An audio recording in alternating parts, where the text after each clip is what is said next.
Hello everybody, so I'm going to get a kick off on this. I hope everyone is having a lovely day today. It's been good here. Sorry for the delay to the stream. Virgin Internet, my ISP, decided to have a funny moment. However, the internet seems to be back up. The sun is shining, although the sun is mostly just blocked out by my curtains in the window because it's way too bright outside. But anyway, the sun is shining, the weather is good, and today I've got a little talk, a little walkthrough of some Switch stuff, because a lot of people asked about my Xbox Adaptive Controller and how that works. So I'm going to start by running through some Snowrunner stuff to just show how it works, and a bit of an explainer of how it fits in with other things like virtual reality and whatnot. And then I'm going to share continuing on with Jedi Survivor, including with my Switch stuff. Today I have done something new. Last time I showed this picture, which is my XAC on the edge of my desk, and today we have something new. We've gone a bit further with that, and by the power of Lego and duct tape, we now have the XAC cam. So this is a live cam of my desk. This is Lion, by the way, he's just sitting here. Showing the view from my desk and how I'm using the Switch and how things connect to it and things like that. So that is the plan for today, and I'm going to start by showing some of Snowrunner. So I don't really mind how many people are watching, but if you are watching, please say hello in the comments, saying very quiet. Is that now a little bit louder for you? Hopefully that is a little bit louder. And how I'm using the Switch and how things connect to it and things like that. So is that a little bit louder for folks who are finding it hard to hear me? I don't really mind how I should be coming through loud and clear at this point. Please. You're both very quiet, and I can hear two of you. Well, that's alarming. There should only be one of me at that point. That's a little bit worrying. Let me just double check my audio setup. Working it out as I go. Gotta love this. Gotta love working it out as I go. I hear that. That audio mix is awful. You're both very quiet, and I can hear two of you. Well, that's alarming. There should only be one of me at that point. That's a little bit worrying. Let me just double check my audio setup. Working it out as I go. Gotta love this. Gotta love working it out as I go. So, in theory, I have just fixed the loop problem. Mix is awful.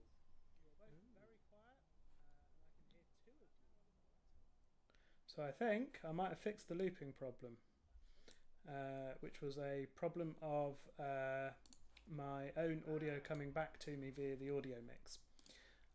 So hopefully that should now sound a bit better.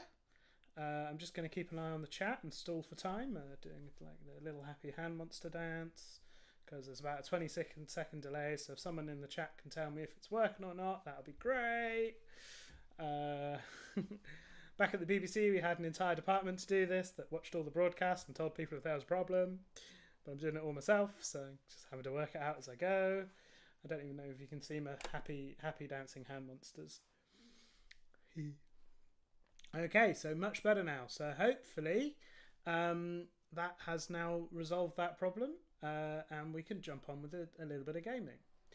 Cool. So, back to where I was. So I'm going to start off with this view here, and this game up in the corner is Snowrunner. So I'll keep the audio down for Snowrunner so it's not too loud, which is a driving game. So the way that I play Snowrunner is with a normal Xbox console. So you steer left and right with the thing, with the D-stick, with the analog, and you accelerate and you brake using these triggers. So, that's interesting. There we go. So I'm now into the game, and I'm using the triggers to accelerate, and the left and right buttons to turn. I've got a little bit of a zoom in control on that extra thing, so I will just zoom out ever so slightly and see if that makes it easier to see what I'm doing. There you go. So I've got the Xbox controller here. This is accelerating and this is braking. And then I can also change things like the gears and put it in different modes. So this is Snowrunner. And it's a good game. You just kind of run around playing Muddy Postman Pat, trying not to get too stuck in the mud. So I will go into low mode and come across this nice muddy bit and things like that. So that is the idea behind Snowrunner. And I'll mostly play it like this. So I'll start like this with just holding the controller on a table. But what quite often happens to me is over time, and this has been happening a very long time and got a lot worse since I went all wibbly wobbly with the kind of spinal cordy stuff, is I'll start to get fatigue in my hands and it'll start to become quite hard to hold the trigger all of the time. In fact, pressing and holding anything can be quite tricky if I have to do it for an extended time. Whilst I'm holding that, my other thumbs and fingers are not as flexible, they're not strong, so it starts to get a bit sore. So one of the ways that I started playing with this game was using the XAC. So for those who don't know, the XAC essentially mimics a normal Xbox controller, except rather than having all of the Xbox controller's buttons on the front on the device, they're all accessed via these jacks. So you take a 3.5mm audio jack style cable and you plug it in to one of these holes. I'll hold that up for the camera so you can see. And each hole maps to a certain button. So for example, this hole on the end here, that one there, that maps to the Y button. So if you put a 3.5mm audio jack in there and bridge the ends of that cable in any way, that will simulate clicking on that button. So this is known as a switch control base. So this specific one is an Xbox adaptive controller. So you can plug switches into it, or you can use these two big flat switches that are on the front. By default, they come mapped to the A and B button. Yeah, so A button this side and B button that side. So I can use them by default to drive through things like menu, but for Snowrunner I need it to press and hold the throttle for me.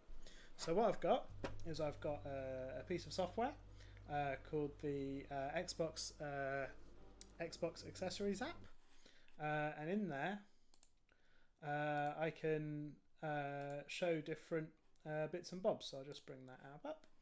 There we go. So I'll just swap to that one, and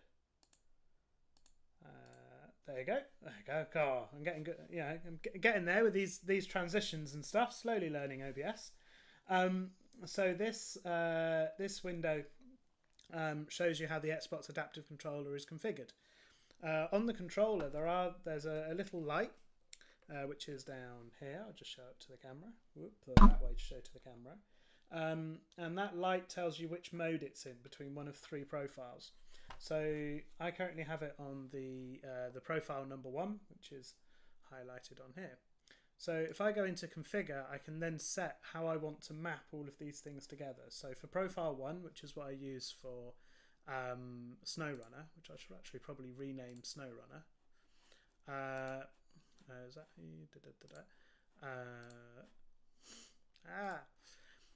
so for the first profile, is it that one? There we go. That is my Snowrunner profile. So I'll just rename it Snowrunner so I don't get confused.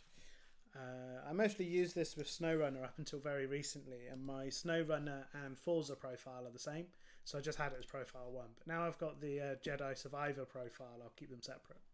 So on this profile, the big face buttons are set to the right trigger, which is acceleration, and the left trigger, which is braking.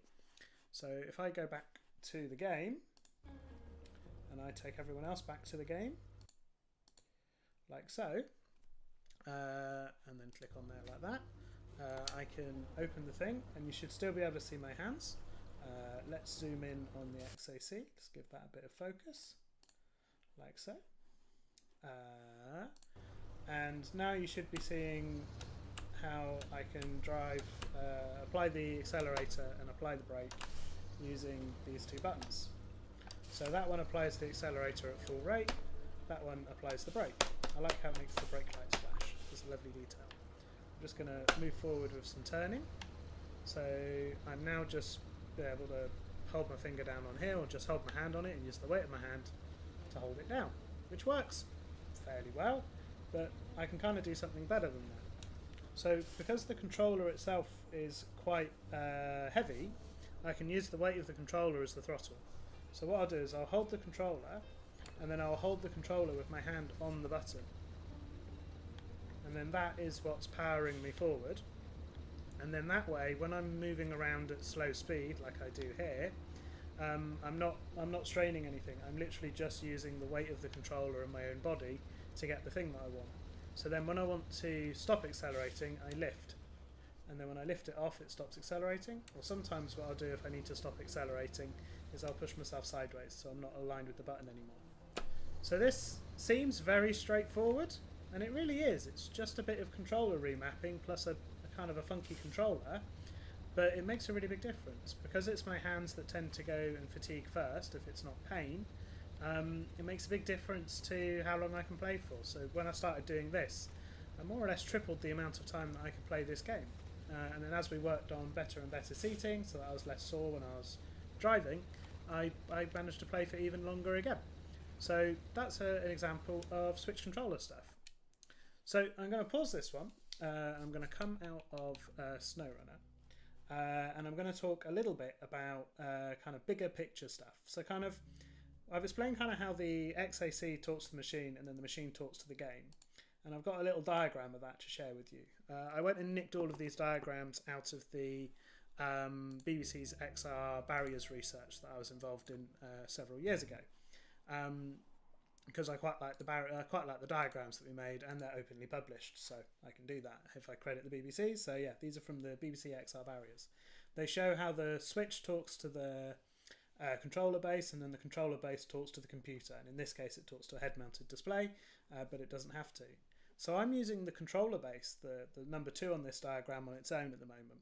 I'm not using it with any plug-in switches, but there are all sorts of different plug-in switches that can go with it. So this is an example of the sort of switches you can get. These are the ones that we used at the BBC for the VR research. So you've got big open switches that you hit with, they're just low pressure on-off switches. And they come in multiple sizes. There's trackpad and contact switches. They take the lightest of contact, a little bit like a computer trackpad. And you have squeeze switches that take a much harder contact.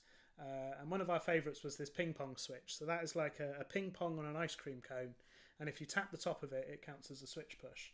And then there was also a proximity switch. So for the proximity switch, you just had to move your body somewhere near the switch, and then it would activate. Also from that piece of research, and openly published with these slides, is this photo. So this is an example of some of the different switch configurations we used within the VR project. And this is kind of why, when I had my injury, I had quite a lot of confidence kind of working out how to set up switches and how to use them to my own, to help me with my body as it changed. It's also one of the reasons, I don't know, when we were a bit unsure what was happening with my body, I wasn't super duper scared, because I had a vague idea that stuff was still going to be possible. So that is an example of switches in use. So that's Snowrunner. I'm now going to swap across back to Jedi Survivor and pick up more or less where we left off last time. So last time after the stream, I did a little bit more gaming. I completed to the end of the Curazon level, and I got as far as getting back on the ship. There was a boss fight that I found really tricky. By the way, I'm talking as I wait for EA to load the game, so I'm just waiting for the game to load in the background so I can share it with you. So I actually found the boss fight really quite tricky. It took me a couple of attempts to kind of work out how to do it. And naturally, even though I tested it not 5 minutes ago, naturally more than 5 minutes ago, even though I tested it an hour ago with the other stream, Jedi Survivor has decided it needs an update. So I now need to go and free some space on my storage so that I can update that. So I'm going to do that as we speak. And then, like a children's TV presenter, I'll continue to try and find something interesting to talk about whilst that all happens in the background. So, if anybody on the stream has anyone on the stream ever used? Has anyone? You still have the example XAC picks up. I do, because I don't have something else to show you right now. So let me go back to my kind of generic picture setup. I'm currently clicking around my computer uninstalling things to make space so that this thing can update itself. Hi there, Jimmy. Oh yes, I'm waiting for software to update in the background. Rock and roll. I try my best. So hopefully this update will do its thing. The update wants to calculate the time remaining. Preparing. Okay, so it wants to download 116 gigabytes. That's going to take a while, although maybe not. It says preparing, and it's got 116 gig. I'm just going to not look at it for a couple of minutes. And what I might do is I might go back and play some more Snowrunner, although I did quietly just quit out of Snowrunner in the background. So I'm going to give it another, 30 seconds of monologuing whilst the computer decides what to do. And then we can go play some more Snowrunner whilst we wait for this to download if needed. I did prep for this, I did lots of prep today.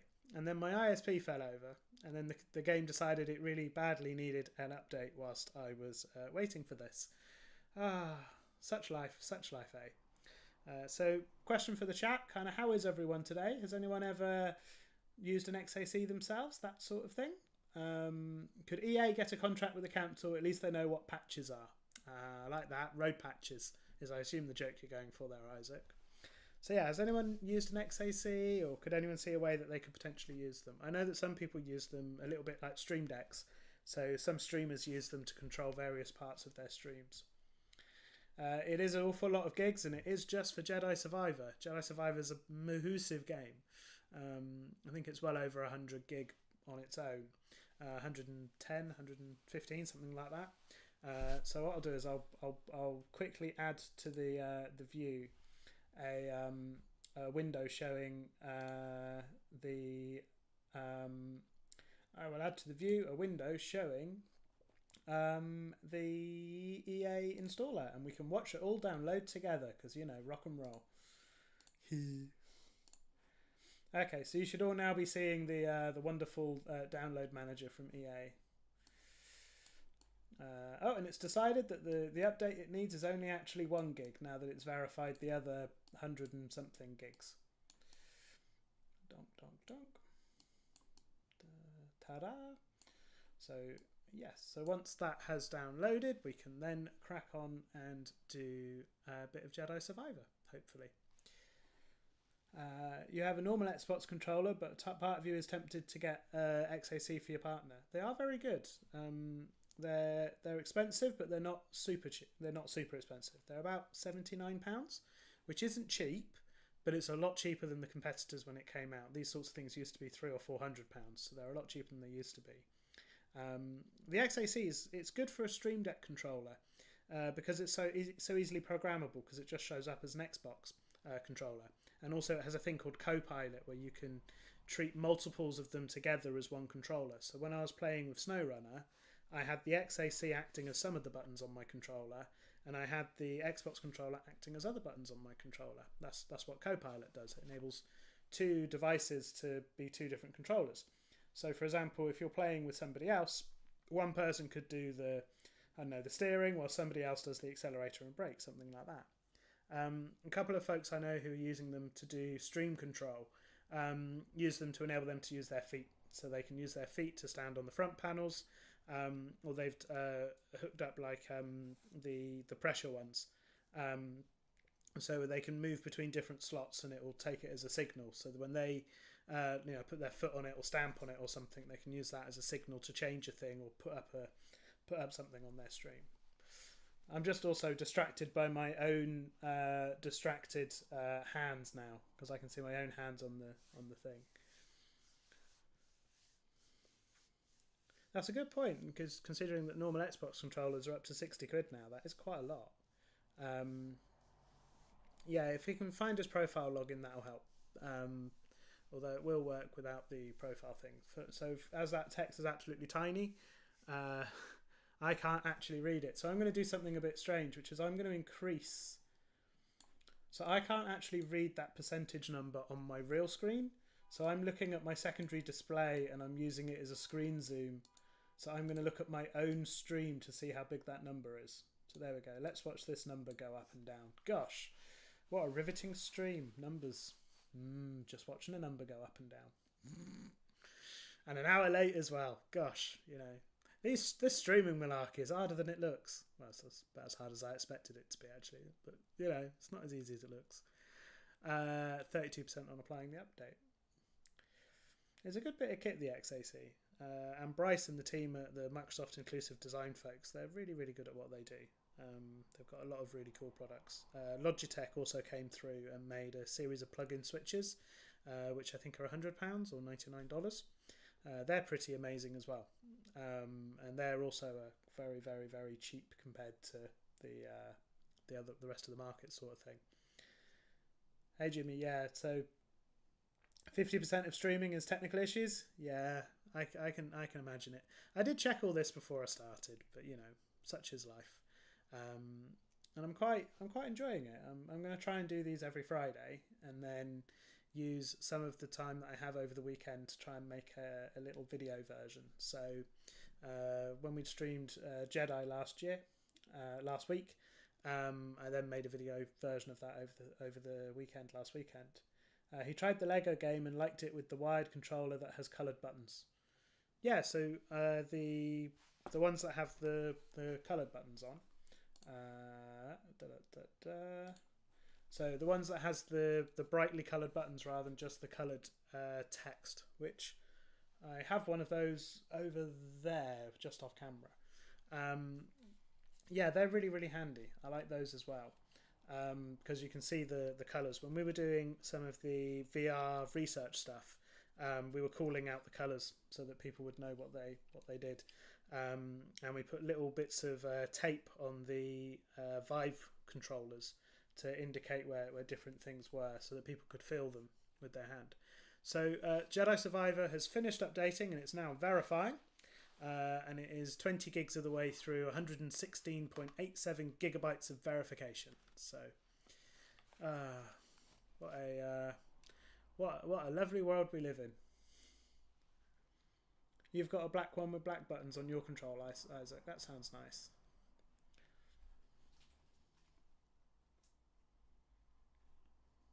What is it you'd be more tempted with there, Jimmy? That would be more comfortable for you? Also, I'm going to zoom in a bit more.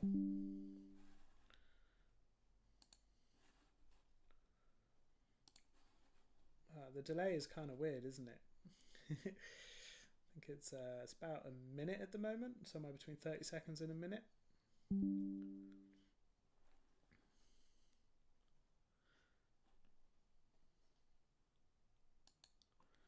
So yeah, if you get an XAC for yourself, Jimmy, that would be really good. They are really good bits of kit. And with that, Jedi Survivor is ready to launch. Crikey, that took a while, but we're all good. And now I can hopefully manage some sort of smooth transition. So there we go. There's Jedi Survivor, just loading up now. And I will also preload it in this view. So there we go. And I'll swap between these views as we go.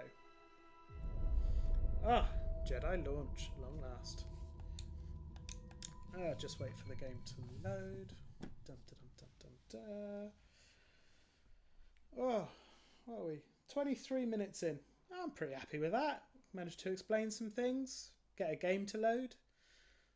Well, an hour and a half later than planned, but you know, getting there. So what's that saying there, Jimmy? I've been hesitant to play some games because they're controller focused because my hands are starting to feel wrong around it. Yeah, exactly that. So that's one of the areas where the XAC and stuff like it can help, because you can kind of vary the inputs you're using so that you get more kind of variability around it, so you don't wear out one set of muscles or you don't get a strain injury in one place. It gives you that little bit of kind of wear leveling through lack of a better word for it, where you're not going to focus all of the strain into one area. So yeah, it can be good for that. When I use it with mine, I'll sometimes use it to move the pain around. So if I'm starting to get painful in different areas, I'll change the way that I'm doing things. So I might start sat on a beanbag and then move to the blue chair. I'm on the blue chair today, or I might just give you a quick hint of the blue chair. I think if I zoom the camera way out, you can see my blue chair. Hello, my blue chair. Hello, my feet.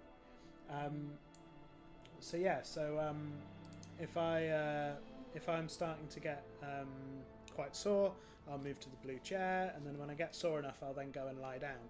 So being able to use different controls and different modes is really useful. Right, I'm going to swap into the Jedi game, and we're going to start playing. So as a quick note, you may remember earlier from the other app that I have multiple profiles on here, and I press a button to switch between them. We should tidy up before we visit Grease. You know how he is about mess. So that is what I'm going to do now. So I've got the I'm going to just pull up that Xbox accessories app. So we've got it currently in Snowrunner mode, and the Jedi stuff is in game number 2. So on the controller, I'm going to press the button, swap to number 2, and now I'm in the setup that I did last time. So it should be that when I hit this button, he should jump, or not jump, as the case may be. It's doing nothing. Oh. Let's see if it jumps that way. Oh, maybe not. He doesn't seem to be able to jump when he's on the Mantis.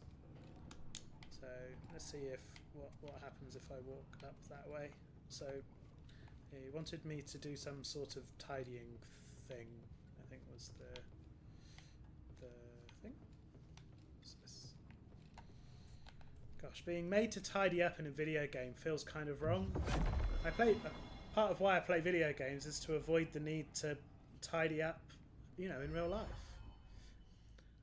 Yeah, I know about the workbenches. Let's get this back on the workbench. Okay, so... Okay, they're just teaching me where the workbench is and stuff. It is a road NT.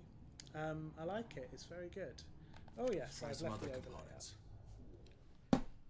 Good point on the overlay. That one. There we go.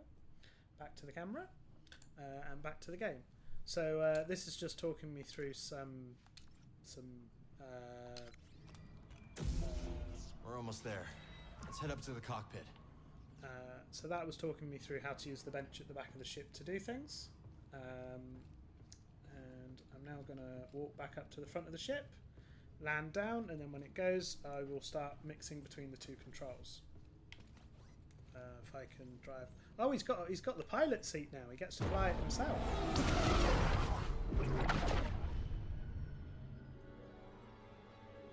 So far, so good. Video game chores are more practical because we don't have to leave the sofa. Well put, Isaac. Well What is put. that?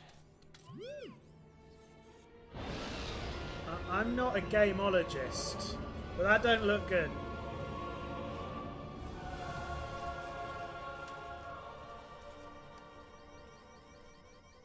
Let's land.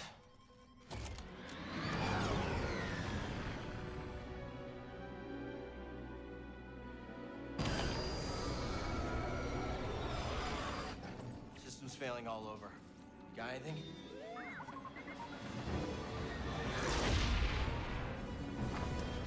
Restarting sublight engines. Nice one, buddy.